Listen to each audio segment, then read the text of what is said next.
Halo, salam jumpa kembali di channel with LK. Terima kasih banyak pada Anda semua yang telah hadir di channel ini. Semoga Anda semua selalu berbahagia dan selalu ada dalam berkah kesehatan, juga pelindungan dari Tuhan Yang Maha Kuasa. Amin. Akhir-akhir ini, isu-isu perang antara Malaysia dan Indonesia sampai dibahas di parlemennya Malaysia terkait memanasnya penembakan 5 WNI di Tanjung Ru dan bersikukuhnya pemerintahan Malaysia mengklaim Blok Ambalat tak ada kompromi. Namun DPR mereka menyalahkan pihak Indonesia lah yang menjadi provokator semua ini katanya tanpa mengkoreksi kesalahan warganya sendiri ya. Jelas-jelas masyarakat Indonesia kebanyakan menanggapi hinaan dari pihak warga Malaysia.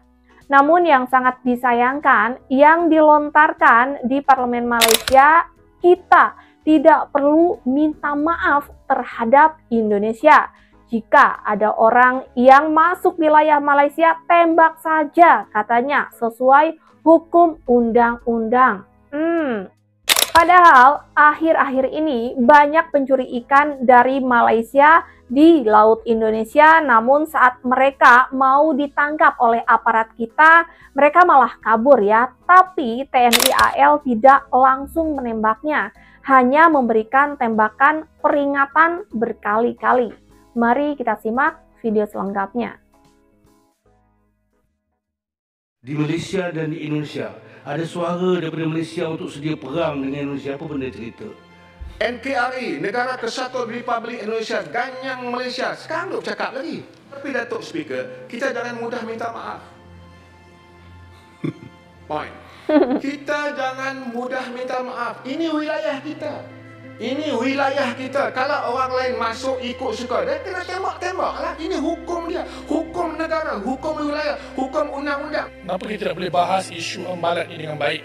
Kalau Indonesia pun ada prosedur yang sama, kenapa kita tidak boleh? Saya yakin ahli-ahli Parlimen Sabah bersetuju dengan saya pada hari ini. Mesti kita boleh buat benda itu.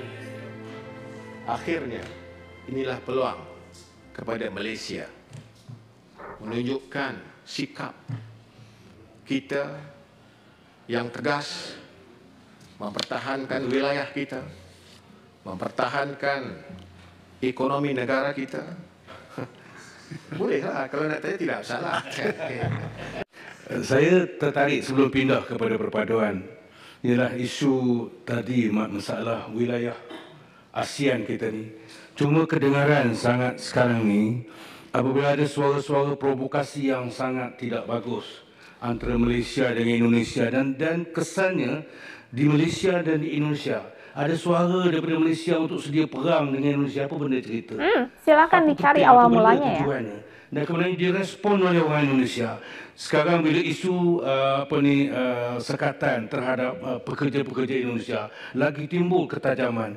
Apa pandangan Datuk tentang perkara ini? Sebab ini juga merupakan cetusan yang sangat tidak baik dalam suasana politik dan juga dunia yang berada dalam agak sangat porak-poranda ni. Minta komen yang berhormat Datuk. Saya setuju Yang Berhormat Senator, tapi kalau bolehlah Allah takdirkan saya jadi menteri luar, so saya jawab lagi detail lah tu. Mudah-mudahan. Datuk Speaker, memang benar saya pun tengok dalam TikTok menakutkan. Tetapi kita jangan terpengaruh dengan provokator ini. Kalau di Indonesia provokator ini sangat luar biasa. Kalau di Indonesia provokator ini sangat luar biasa. Kerja apa dekat Indonesia? Duit kamu murah.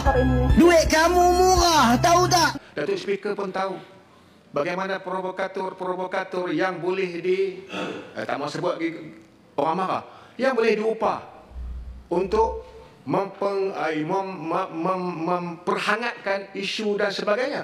Kalau saya tengok dalam TikTok, seolah-olah kita nak berperang esok.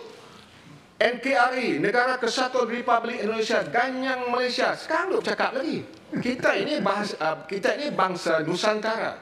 Bangsa Nusantara ini yang disebut oleh Profesor Hamka ada 5 negeri, 5 negara. Okey, saya tak mau cerita 3 negara, saya sebut 2 negara dia, Malaysia dan Indonesia. Kalau dulu, the best kita sering dibaling dengan telur busuk. Kenapa? Satu apa ya? Kuda kepang.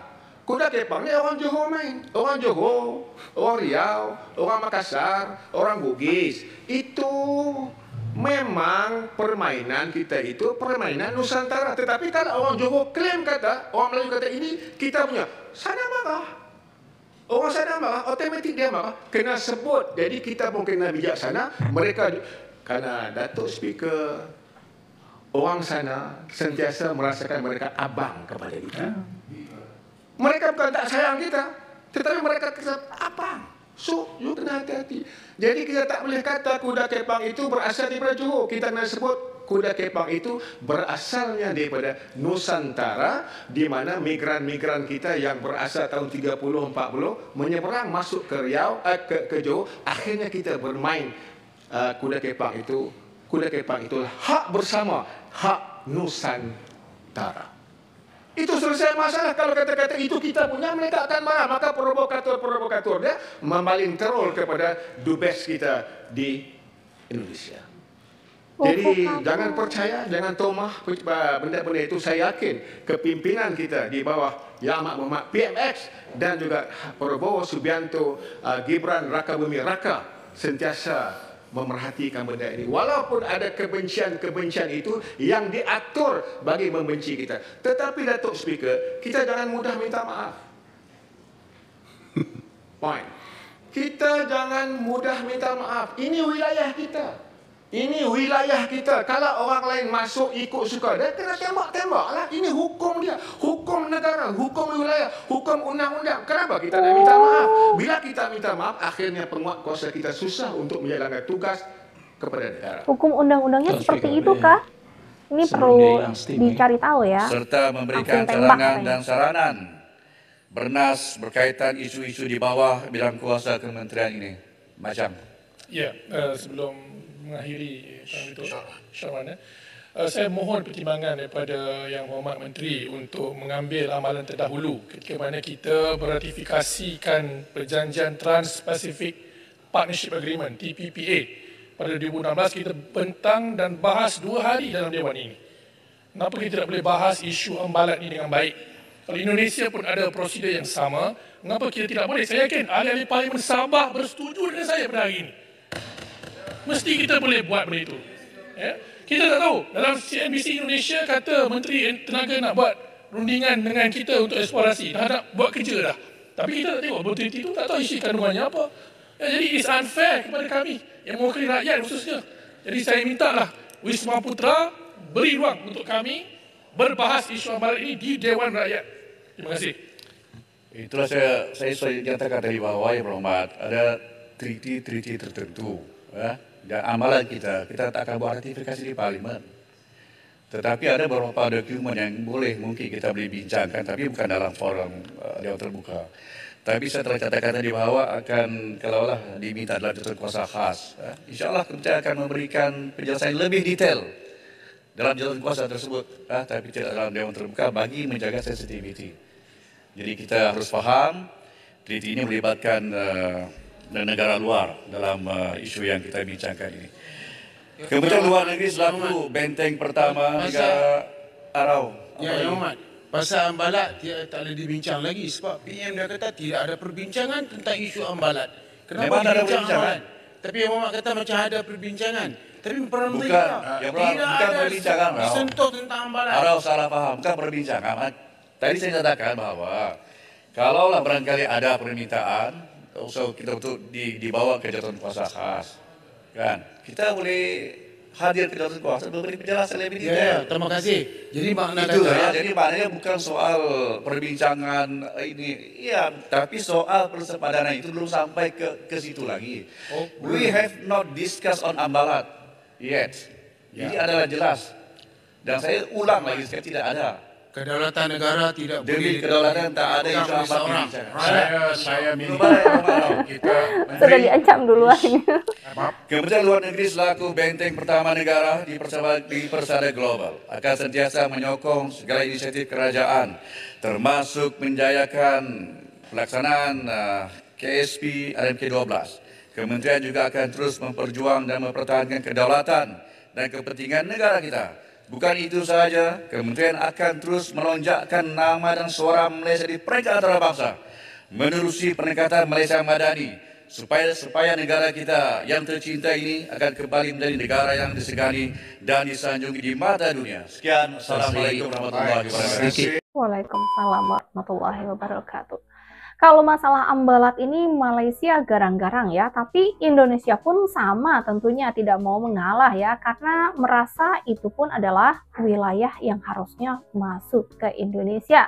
Dan katanya kalau ada orang-orang atau oknum-oknum dari Indonesia atau dari manapun mungkin ya, yang masuk ke wilayah atau seperti perairan Malaysia yang seperti kemarin ya, masalah penembakan 5 WNI itu katanya sah-sah saja mungkin ya menurut mereka, sesuai hukum undang-undang yang berlaku di Malaysia, yaitu tembak-tembak saja. Apa benar seperti itu? Ini perlu dicari tahu ya, apa benar gitu. Soalnya kalau misalnya TNI AL sendiri di kita di Indonesia banyak sekali sekarang yang ditemukan dari Malaysia mencuri ikan di laut Indonesia, tapi tidak main tembak begitu saja ya, karena mungkin ada yang dijaga. Ini tentang antar negara ya, bukan lagi di dalam negara kita sendiri. Ada tanggung jawab yang harus kita pegang tentunya. Apakah memang seperti ini di Malaysia? Tidak seperti di Indonesia, begitu banyak kebijaksanaan karena ingin menjaga tentunya hubungan baik mungkin antar negara ya. Sampai di sini with LK temani waktu Anda, semoga menjadi informasi yang menarik dan bermanfaat untuk Anda simak. Sampai jumpa lagi di next video, terima kasih banyak.